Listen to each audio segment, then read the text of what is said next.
Today is a special Sunday in the life of our churches. It is Worldwide Communion Sunday. And at least in theory, what that means is that every church celebrates communion on this Sunday. And on this Sunday, we break down the walls, the barriers that separate us, whether it's nationality or language or race, clan, sexuality, whatever. If you are gathered together in community to share in the sacrament, you are acceptable, and we are one body. My sermon this morning is going to touch on that topic. And with my title, Rona indicated that she said I touched all three food groups. I had the great good fortune of growing up as a youngster on Dearborn Street in Medford. Now that may not mean anything to you, but Dearborn Street was like so many streets in that city, urban, mostly two-family houses, scrunched very close together, sometimes a driveway separating them, sometimes not. Tiny backyards, hardly big enough to put a couple of chairs in. Nondescript, really, in so many ways, a narrow street. As kids, we played in the street most of the time and occasionally went down to the park to play. It wasn't any of that that made this a great place to grow up. It was the people. The people. Because as I think back of that neighborhood when I was a child growing up, almost every house was populated by immigrants, people from somewhere else. And in those two-family houses, there were 2 and 3 generations of folks. Grandma and grandpa from the old country, mom and dad, and the kids. That was true in my own house. My maternal grandparents had come as young adults from Poland.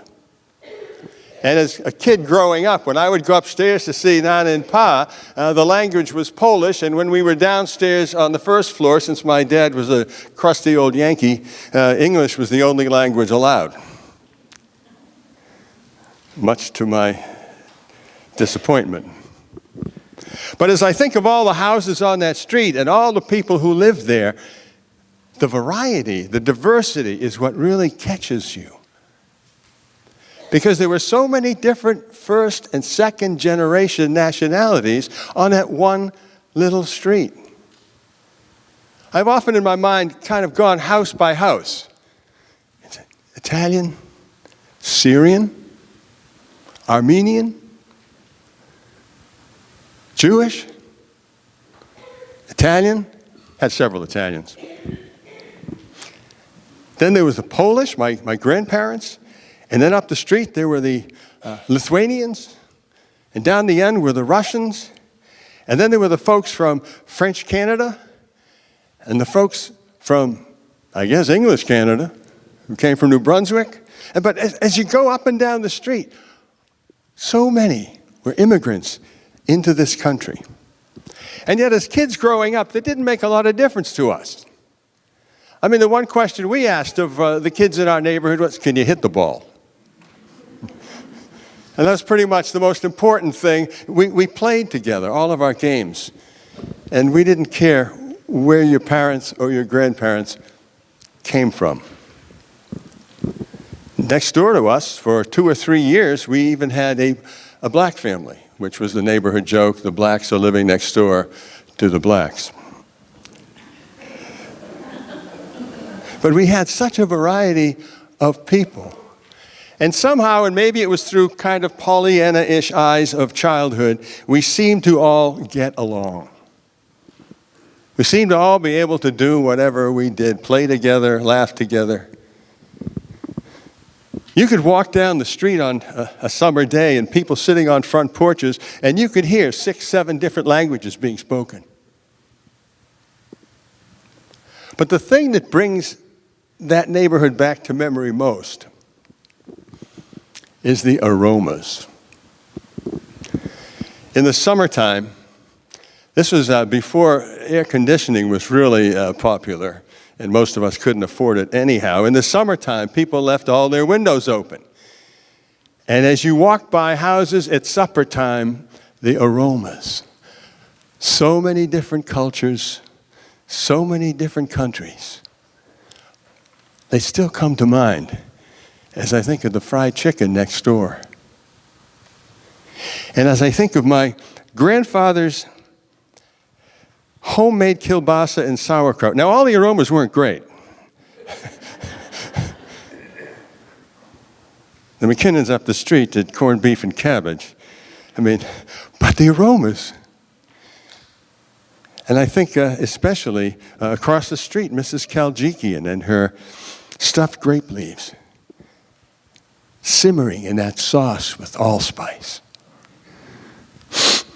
You smell it? Above all, though, I think of my oldest friend, Lou, and his mother, Mama Rosa. Mama Rosa made a huge meal. She had 4 kids, and she made meals generally for 23. You know what I'm talking about? And the smells that came from her kitchen, the meatballs and the sausage cooking in the tomato sauce and the ravioli.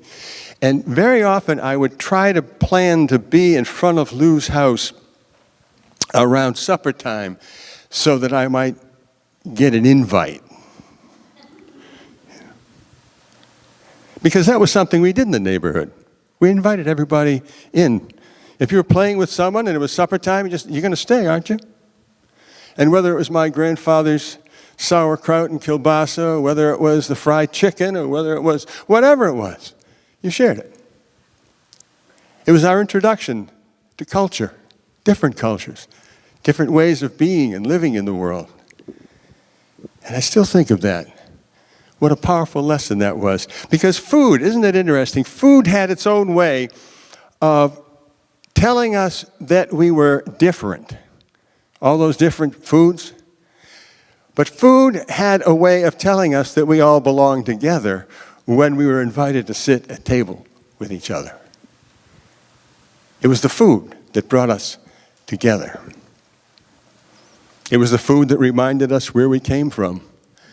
It was the food that reminded us how much we needed each other in a neighborhood like that. And even today, as I smell some of those smells, I think back to that old neighborhood. It is strange, isn't it, how simple things can remind us of very, very important things. The aroma of those meatballs cooking and the fun that we used to have at Lou's house, it all comes back. Maybe it's a song that you hear and it reminds you of something extraordinary in your life, some love, some caring, some event. Simple things that remind us of important things. Jesus knew the power of simple things reminding us of important things. Because so often in his parables, his stories, his teaching, he would take the simplest of objects and invest it with such deep, profound meaning.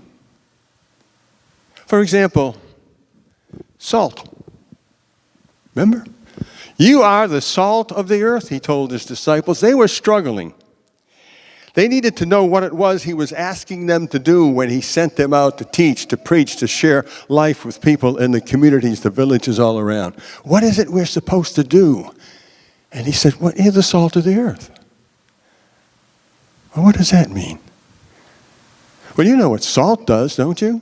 Whenever you put salt in a recipe, what does it do? It brings out the best in every single article in that recipe.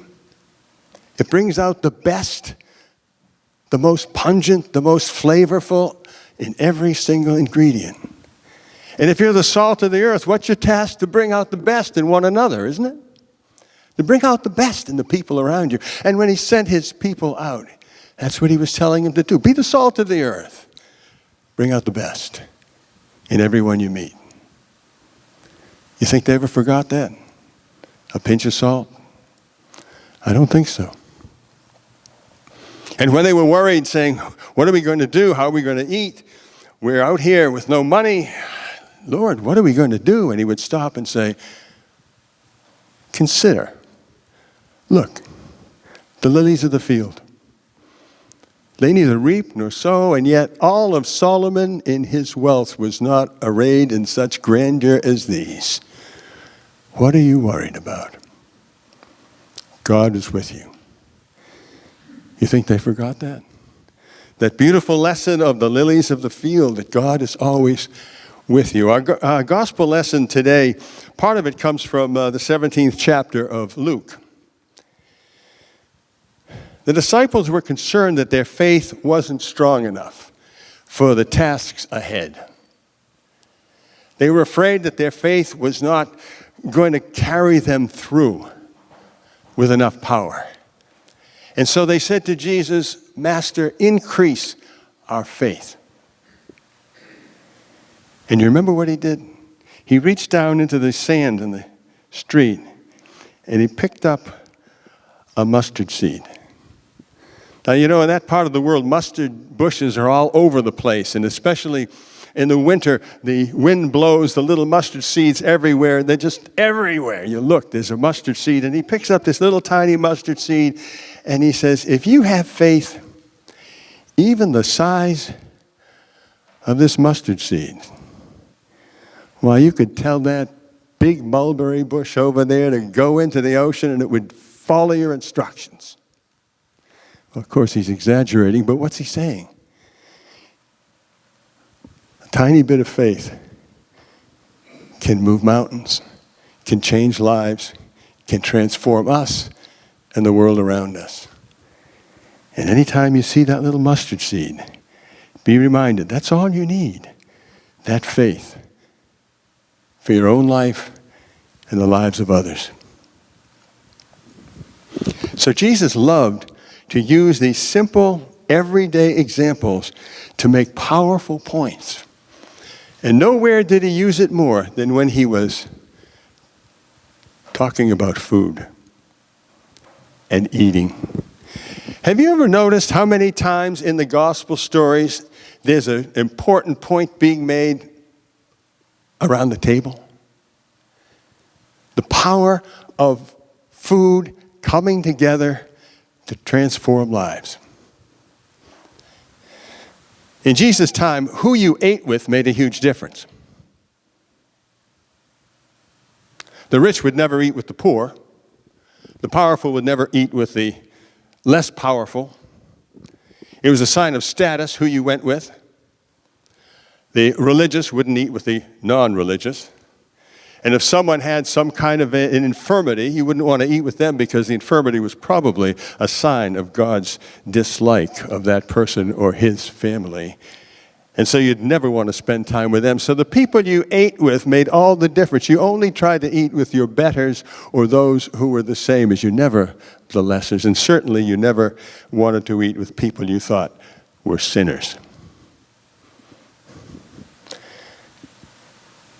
And so Jesus comes to Jericho. And there's a man in Jericho who's the most hated man in the entire town. His name is Zacchaeus. And Zacchaeus happens to be the tax collector.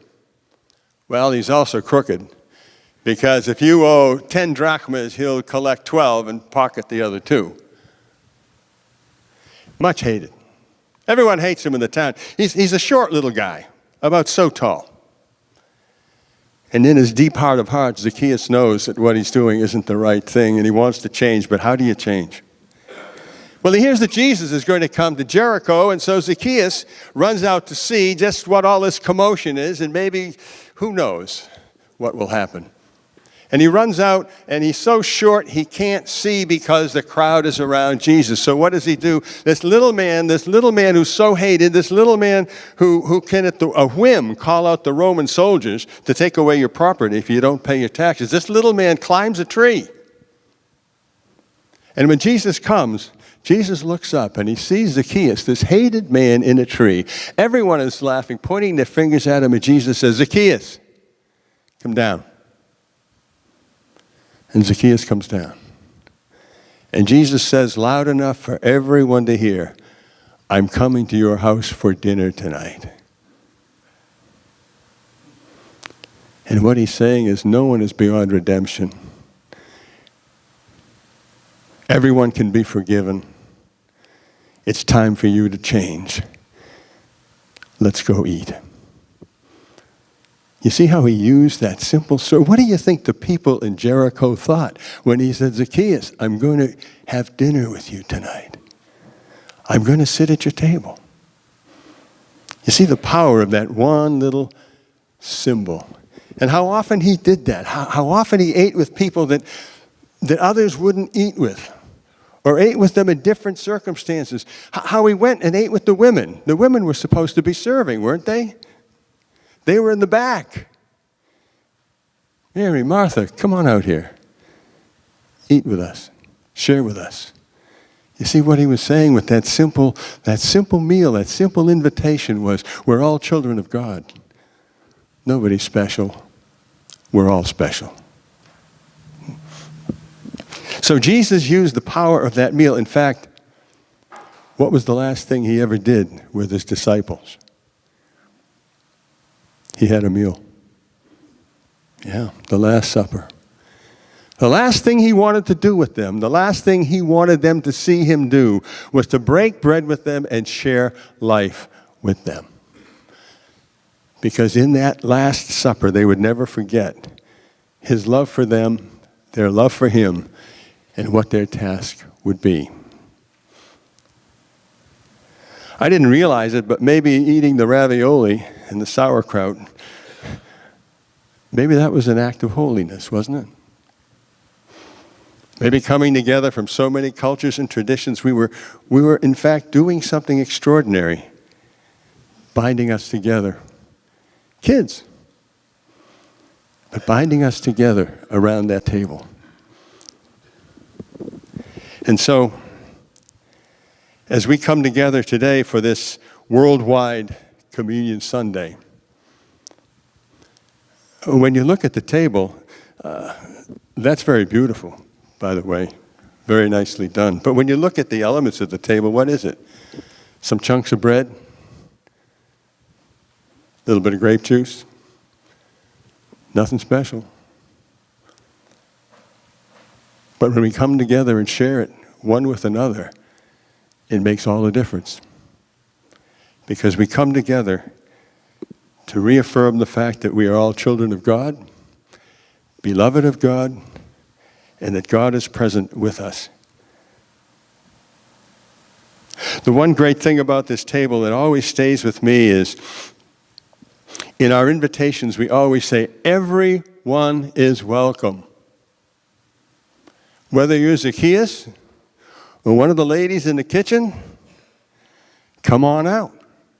Whether you're a believer or a wanderer, come on out. Whether you're part of the community or feel disjointed, come on out. Because coming together around the table has the power to make us one. And so is this worldwide Communion Sunday of ours.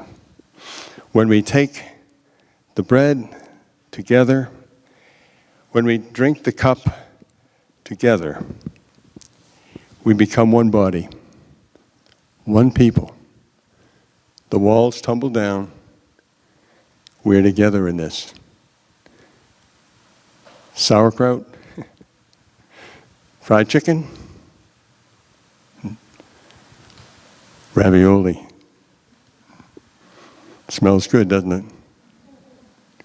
And we're all in this together. Amen.